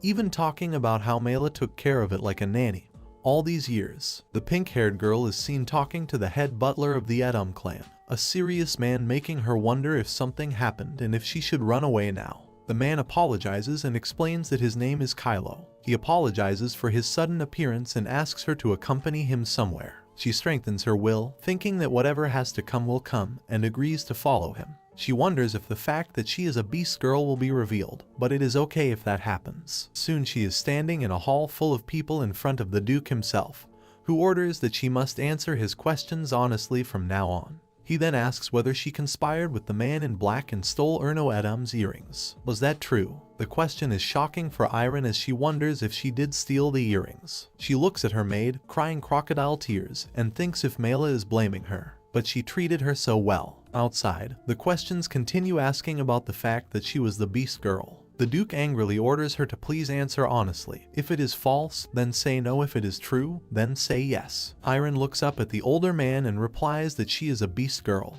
But, before she could say anything else, her vision swims as her head spins, much to her horror. Her eyes become dizzy as she glances around her tired eyes, landing on a sneakily smiling Mela. Horror dawning on her as she realizes Mela drugged her to transform. Her dress slips onto the ground as she seemingly has enough, but soon a little pink dragon is visible from the pile of clothes. The hall buzzes with shocked murmurs as she tries to escape the premises, some calling her a lizard, some a snake. One of the audience members harshly tries to step on her, and his foot lands on her tail, snapping it in two, and she runs up to a pillar. The people gossip about how she is a lizard, a reptilian beast girl, the lowly of this low class. They call her names, and she sadly tears up, wondering why she had to be criticized like this. Just then, footsteps sound in the hall as Erno Edam walks under the pillar and raises his hand, asking Iron to come down to her nicely. She is worried that her father must have been disappointed, as he hates reptiles so much that she wonders if their relationship is over. But when her eyes land on her father, she notices the doll given to him lying on the floor. Seeing it, her hands slip from the pillar as she begins to fall. She fears that the fall so high might at least give her a concussion, and she is confused about how a lizard like her lost her grip on the wall in the first place. She fears for her life and closes her eyes, wishing she could teleport anywhere but this. And when she opens her eyes, she lands on her doll in the forest. A violet-haired man picks up the lizard girl, wondering how she lost her tail. He says she also lost her parents already. She and he were in the same situation. He is happy to see the lizard and vows to keep her as his pet. Light trickles through the hall, blinding everyone in the room, and then dissipates, leaving everyone dazed at the sudden magical disappearance of the lizard girl as if by magic. Once realizing that Iron has disappeared internally, Mela jumps with joy at the success of her mission. She decides all she needs to do now is a return to the guild, and then she can. But before she could finish her thoughts, a dark, menacing, looming figure appeared behind her. Her breath is stuck in her throat as the halls vibrate with her screams. The onlookers gaze with horror as Mela is sprawled on the ground, bleeding profusely from her arm. As she looks up to the culprit's long blade, dripping with her blood, the sword's owner is Erno Edam, who is fuming at the thought of her daughter's suffering. He quietly declares that her daughter cried, much to the protests of the lying maid, who is confused at the revelation of the ownership of the familial relationship with Erno Edam. But he is vehement that he already had owned her as his daughter. What other reasons did she need? He then proves his point by angrily slashing his sword down at the maid, making her meet her early demise, her blood splattering around the hall, and Erno Edam's blue aura emitting from the brutal scene. Erno Adam's eyes lie next to the assaulter that squashes her daughter's tail, and he marches over to him, ordering him to use that filthy mouth of his one more time, the same one he used to criticize his daughter. But the question was rhetorical, as Erno Adam does not let him open his mouth before he slashes his sword again, with an even more menacing aura surrounding him. Duke finally steps down from his throne, witnessing his son making their hall a bloodbath, and asks him to do it in moderation and not make more blood spill inside the mansion as his son stands over the nobleman taking his last breaths. But Erno Adam insists while cleaning the blood off his sword that this would not have happened if the Duke did not bring this up in the first place. The Duke is nonplussed to hear this and calls his son immoral and complains that from the beginning, he would bring back the brat and upset him, and then even claim her as his daughter does, he wants to adopt. Besides, she is just a reptilian beast, and the possibility that the bloodline of the Adam clan is also very slim. And as the Duke is about to open his pen, Erno Adam throws his sword at the cell, sending them both flying across the room, and declares that this is something that he would decide himself, and either way, she is his baby. He will be out of the house for now, knowing that it must be because of the Lord himself, and before he returns, they must bring his daughter in front of him as quickly as possible. To this, his father, the Lord, inquires where he is going, and he mustn't cause any atrocities as he goes out because he has his limit. But the head butler Kylo is on Erno Adam's side, surprising the Duke. But Erno Adam continues that as he had heard yesterday, that maidservant used to be an indicator of the good moon. And even if he must search to listen to the answer from her mouth, wouldn't that look threatening to a child who does not know anything? But the Duke disbelieves all this, and when Kylo asks if he will look for the girl, the Duke is unsure. Hearing this, Kylo suggests that he would order Tarim to act, to which the Duke again says that he doesn't know and that Kylo should figure something out and take care of it himself. Kylo understands that and tells his lord that he will report to him as soon as he sees her. As the Duke leaves, the head butler then sighs, orders someone to call the hospital, and urges everyone to stay away from the blood splashing, followed by moans of pain from the survivors. This scene makes him sigh as he thinks that this house does not have a single peaceful day. Meanwhile, somewhere there is a cottage in the middle of the forest where the indigo-haired man has Iron sitting in front of her at the table. He calls the lizard girl Bam Bam, saying that the lizard girl's name from now on will be Bam Bam. He then asks her to explain how she came here on her own. Iron thinks that she has been here since she opened her eyes. She considers how this wasn't the first time she ran from home, and after something like a nightmare happened, she lost consciousness. When she woke up, she realized that she had targeted this place during the chaos, and during preschool, she went to the orphanage. And now, in front of her is a mysterious, beautiful teenager who cannot name anyone. The man is one of the male assistants of the adoption floor and the owner of the future magic tower, Richard Collin, more commonly known to the readers as the Crazy Guy, as he is infamous for his crazy flying, dancing till his feet feel hot, doing weird experiments, and being ruthless in his killing. As he used to say, how much suffering people must have to beg to die. He looks down at her, Bam Bam, assuring her that he had saved her, so be soothed that he won't kill her. But holding her also meant that she belongs to him now and she must stay by his side from now on. Iron worries that maybe she will change into the main heroine's madman in the future. And besides that, since coming here, she has been trying to turn into a human.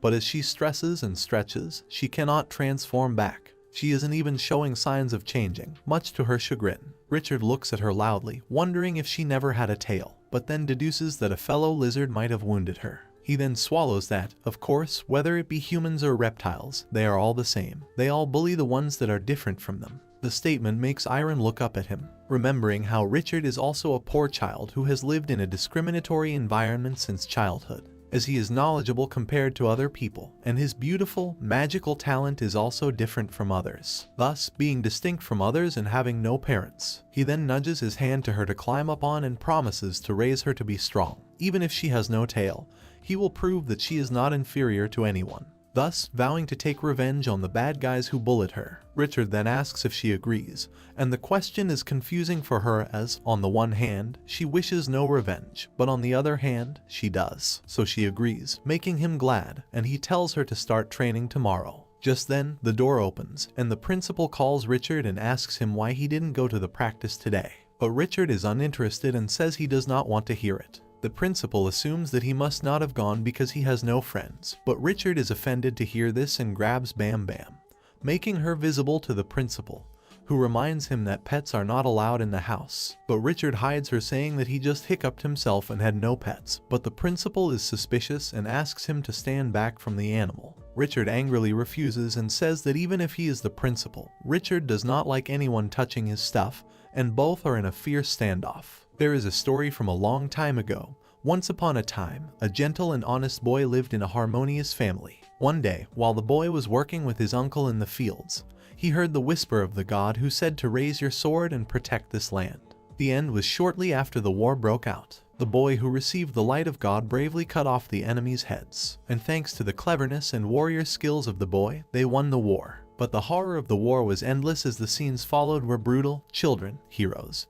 and women were mourned, families turned to ash, and homes destroyed. The hero himself was not feeling victorious even though he won the war, but as he also had lost his wife and children, he fell into a state of mourning, leaving the village to hide his tracks in despair. There were many rumors about where the victorious hero could have gone, but no one knew for sure. It's like he vanished, vowing to be never found again. Back to the present, Richard is standing his ground in front of his principal, saying he does not appreciate anyone touching his stuff, even if the principal is taking it. Iron is hiding behind Richard's chair, fearful of their dangerous situation. But when she hears Richard call the man principal, according to the novel, this means that the man is the infamous victorious hero. The man in question is clarifying to Richard that he does not mean to ask him to abandon the animal but take it to a better place, better than this orphanage, to which Richard argues he can feed it well. He also promises not to be caught with the pet then, but the principal asks him not to be stubborn. Just then, Bam Bam jumps off the table in front of the principal, much to the surprise of both men.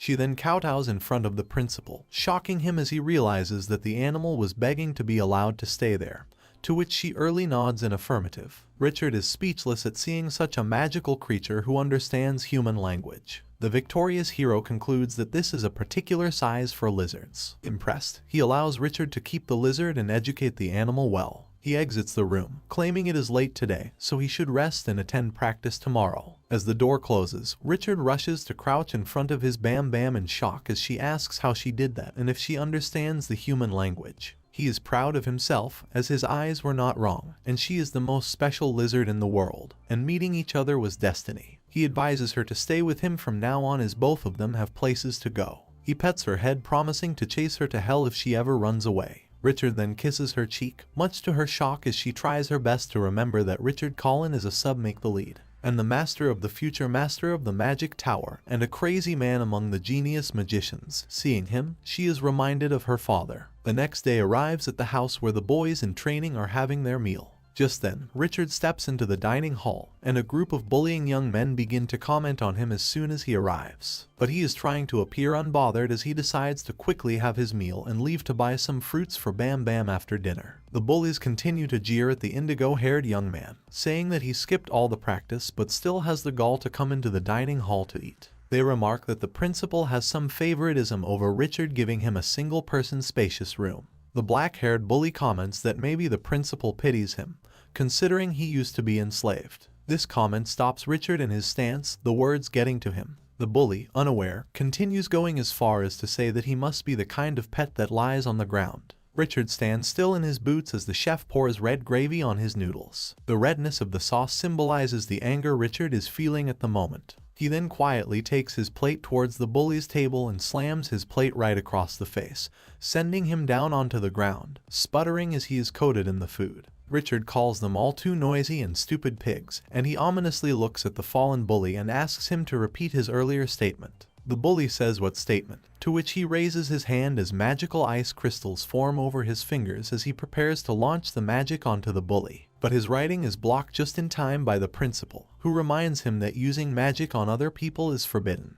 But Richard is furious, claiming that the principal heard it too, to which the victorious hero calmly replies that his magic can quickly kill the opponent, and is dangerous to use. The indigo-haired young man is overwhelmed by frustration, screaming what does it matter if they die, as they also want him dead. He angrily shakes off his principal's grip and rushes out of the dining hall, claiming that the principal knew nothing, leaving the older man shouting for him. He then turns around and orders the fallen boy to go to the infirmary. Soon the sun sets as Iron waits in the room for Richard, who promised to bring her fruits when he returns. But since he hasn't returned yet, is worrying about the lizard girl. Just then, someone steps in the room, calling for the lizard, making her hide under the bed. It is revealed to be the principal, who tells her that Richard ran away from home and needs to work with her to find him. He asks her to come out from under the bed, which she does. This makes him understand that she can understand human language. Soon a figure is racing through the forest, jumping from one tree to another at record speed.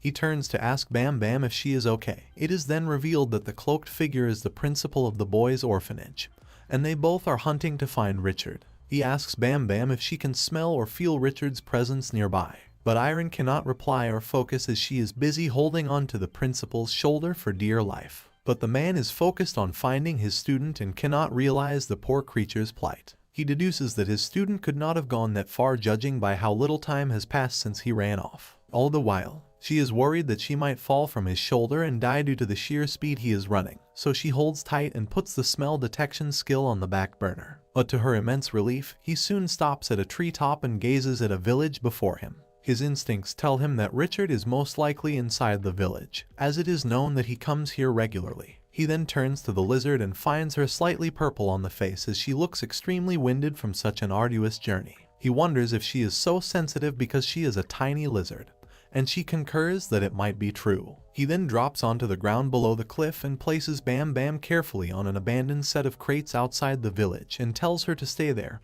and not enter the village as it is dangerous for her. So he will go inside alone to find Richard. He tells her to search the outskirts only, and if she manages to find the young man, she should alert him and sprinkle his scent on her for reference. He also provides Richard's smell to her. She is slightly miffed by the insinuation of her being categorized as a scent dog. But when she smells the young man's handkerchief, she realizes that she can see a scent trail leading her to Richard. The principal then wears his cloak and bids farewell to the lizard, urging her to be mindful of the boundary wall of the village and make sure not to cross it under any circumstances. Left alone to her devices, Iron sighs, wondering if she could find him all alone.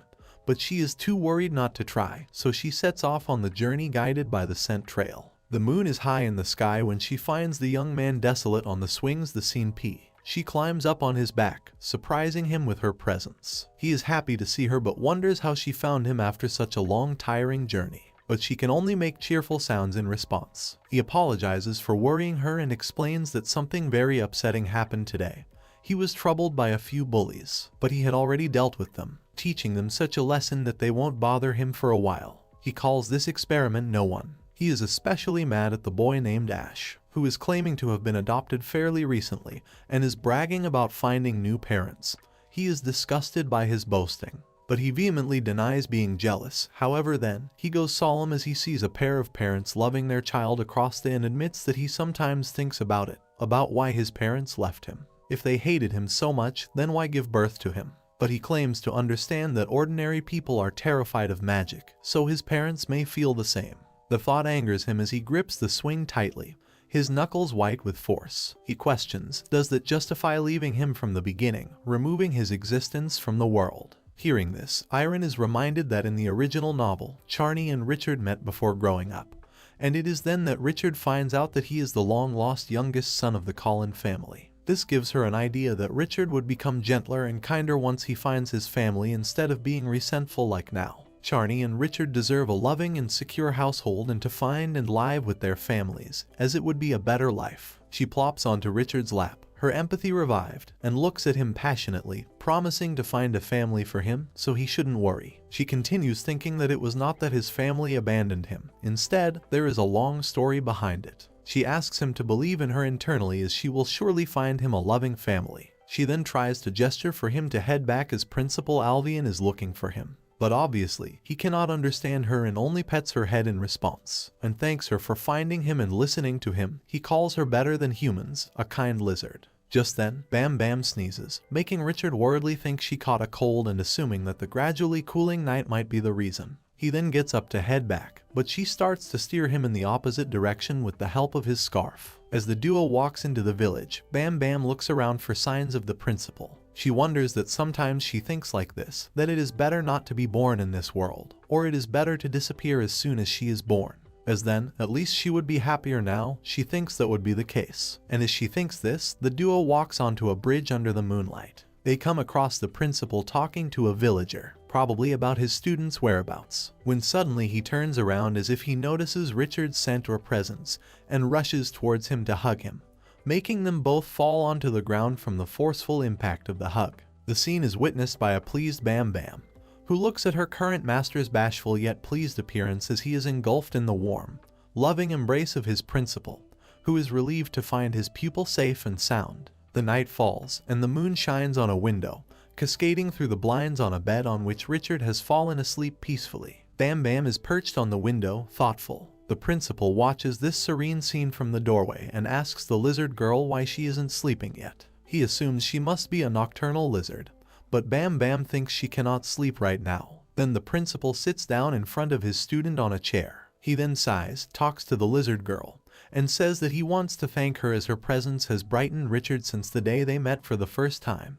All the while, Richard is sleeping unconscious to the world. He continues that although Richard is strong on the outside, he is a lonely child. He was despised by his peers and humiliated by society just for being the child of a wizard. And so, he closed his mind within himself. At least, he is sure that Richard's parents never meant to abandon him, as they say that the wizards are particularly attentive to their flesh and blood. He is reminded of a parcel sent for Richard from the Collin family, which is why he has been trying to find Richard's parents until today, but to no avail as there is no success. So he asks the lizard girl to please take good care of the young boy, as she might be able to fill the void within the boy's heart. The lizard girl is still looking out the window, her expression sad and empathetic. The principal then gets up from his chair and says that although many children have become independent while living here, dealing with the children is still painful for him. He then walks out, closing the door behind him. Bam Bam is left to her thoughts. She thinks that if she could speak, she would have consoled him. She then steps down from the window, patterns over to the bed, and climbs it with difficulty. She then settles on the pillow, glances at him,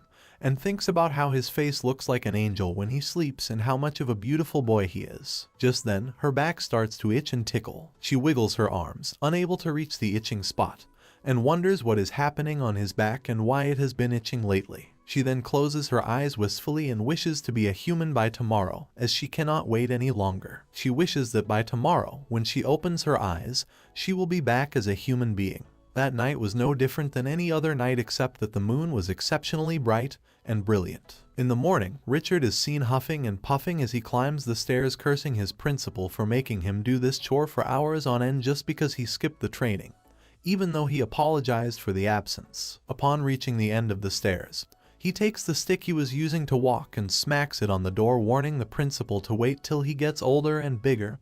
He will run away from the orphanage and never see him again. Richard then sighs to relieve his anger and happily bangs open the door, inviting himself into his room as he announces to Bam Bam that he is back and will bring her fruit from downstairs, so she should wait a little bit. But looking inside, he sees a pink-haired little girl standing in his room instead. The scene is shocking for Richard, who angrily demands who she is and why she is in his room. But when she asks him to wait and listen to him, he is insistent on teaching the girl a lesson for being in the wrong place and the wrong room. But as he says that, he sees the girl holding Bam Bam's skin in her hand. The sight is terrifying for Richard as he stutters in, assuming that she has done something horrible to his Bam Bam, and clenches his fist to launch a magical icy attack on him. However, he has a flashback of his professor telling him his magic might kill the opponent. He hesitates, then defuses the attack but furiously orders her to give him his Bam Bam and leave his room. Hearing the commotion, the principal climbs up the stairs and sees his pupil threatening a girl in his room to get out of his room quickly if she doesn't want to get hurt. He asks Richard what the fuss is all about. He complains to his principal that a stranger has intruded into his room, and she keeps talking nonsense, saying she was Bam Bam. Hearing this, the principal looks closely, and that is when he notices her tail swishing behind her dress, making him ask her if she is a lizard girl. Soon the trio finds themselves in the lounge next to a fireplace. The principal gathers the information that she is a lizard girl, 5 years old, has no one as her guardian, and that her name is Iron. He confirms all this with her, and she nods in affirmation. Richard hears all this with slight disbelief, wondering if she is his Bam Bam. It is said that some animal people are between animals and humans. In particular, the lizard people especially live in tropical regions, so they rarely come here, so this is the first time he has met one of them in person. Richard is unfamiliar with the concept of tropical regions, to which he explains that the reason that they have hot weather all year round is the areas known as tropical regions. But during this, all Iron thinks is that she has somehow failed, as she is sure she made a wish last night, but shouldn't she be warned about it? If it had been a little late, it would have been a bigger problem. However, her thoughts are interrupted by the principal, who asks him apologetically that he is sorry, but he has to make sure that whether she lost her mom or dad or ... as he trails off. But she hesitates to reply, so he stops his questions and says that she does not have to say anything she is uncomfortable with. But internally, he is immensely stressed as he does not understand how animal people can only survive and grow when they have guardians or parents to care for them who dare to abandon them. Sighing remorsefully, he asks if she would like to stay with Richard in this orphanage for the time being.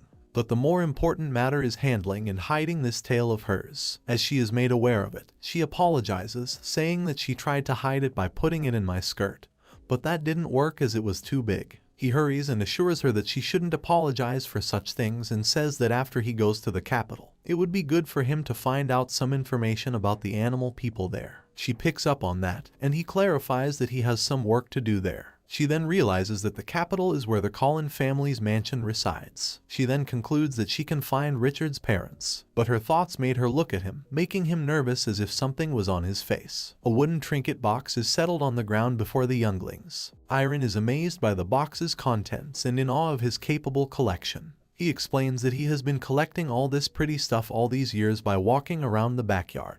He is pleased to show her all this, some of his acorns, a few seashells, some red maple leaves, and most importantly, the corpse of a long red centipede. But the creature makes her scream, and she covers her eyes, asking why he has picked that up, the sight making her go blue in the face from fear and disgust. But Richard is happy with his collectible, calling it amazing and something geometrical. They both were in a forest near the nursery school they lived in, as it had been 3 days since Iron had returned to her human form. So, Richard brought her here in the middle of the forest because he said he had his secret place there. But to her shock, the surprise was this trinket box with a centipede corpse. Unaware of her slight unease, Richard shows her another item, a shard of a sapphire-like gem that he had picked up yesterday. Upon seeing the gem sparkling in his hands, the sun rays bouncing, Iron realizes that it was the balance fragment of the ancient dragon relics from Erno Etham's earring. She looks delighted at finally finding the object, and her happiness is quite visible to Richard,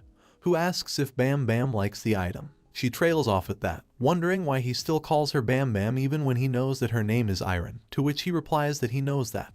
But since he saved her life, he is allowed to call her Bam Bam if he desires. Anyways, he sees her unbudging gaze at the gem and loudly wonders if he should give this gem to her. The idea is delightful to her, but then he playfully asks what he would get in return for giving her such a precious gift. His saying those feelings reminds her of the capital and his family residing there, as that is all she can give him, so she says she would take him to the capital. Still, he refuses, firmly saying that, in his opinion, the capital stinks, has too many people and buildings, and is very crowded. But she assures him that the capital also had so many candies, fruits, and there is even a surprise beyond Richard's imagination. Curious, he asks what, but she says it's a secret, but she is sure Richard would like it very much. Interest piqued, he wonders if he would surely be surprised, to which she nods enthusiastically, making him think over her response, and then trusting her as he agrees to make her smile. But he proposes that if he does not like the gift or cannot go to the capital, she must promise to stay by his side forever. He says that with his face inches before hers, since they were alone, they should be each other's family then. He asks her to promise as she is thoughtful before promising him as they do a pinky swear. The next morning, Richard would leave for the capital in a carriage. But before that, he would introduce the new teacher working instead of him, so they could hide under the coachman's chair under the carriage when the coachman was not looking.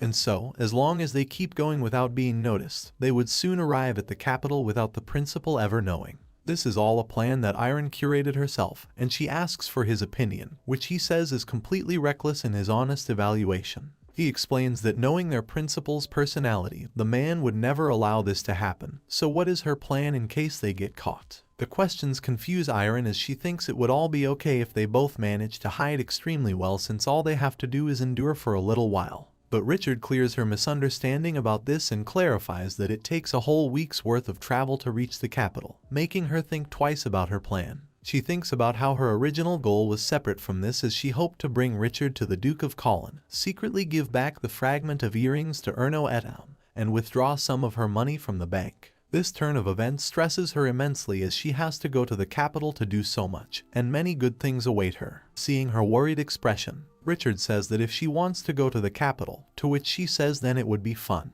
and she should go to the capital, as she made a promise to Richard while he looks at a drawing of him and Iron made by her presumably. He is convinced, as he says that they should try her plan once, no harm in that, and the agreement makes her happy, to which he reminds her that they made a promise to each other. Now they are a family, so whatever Bam Bam wants to do, wherever she wants to go, he will go with her, he promises to her, giving her his hand as a vow. She thinks that it all was great up to that point. Soon the carriage arrived, and they both were cramped inside the coachman's seat. The space was so narrow that they had to sit between each other's legs. Her imagination is quite different from reality, as she thought they would be more comfortable. Space enough for 5 and 8 years old. Her thoughts are interrupted as Richard begins stammering as he tries to convey something to Iron.